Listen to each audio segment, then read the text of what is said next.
Hello guys, naenda panapa inyaya yechikomana Peter Moyo, mwana wa the late Tongai Moyo.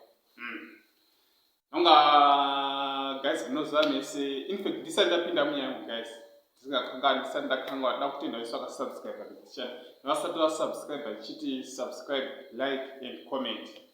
Nyaya nayo panapa yakamira yakadai yechikomana Peter Moyo. Peter Moyo ndofunga akanzwa chichemo chemafans. Mafans aitaura kuti Peter Moyo tanzwa nemasongs ababa vari kuimba. Saka Peter kuda akatambirawo chichemo ichocho. Ari kubika ngoma Peter. Ari mustudio. Kutaura kuno kudai.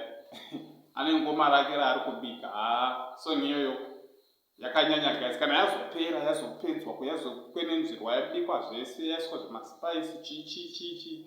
Yarungiwa zvese. Song iyoyo ichanakidza guys. Ichanakidza.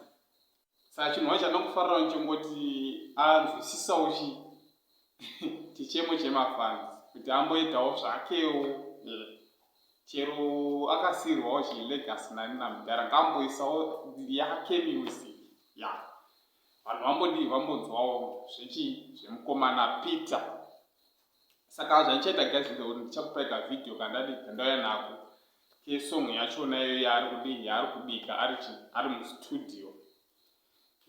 Saka ndinoda kuti kune vese mafans apika Moyo nemafans atongai Moyo futi late agadzirira chikomana chiri kudi chiri kukubikirai mutakunanzva kudya kwenzeve.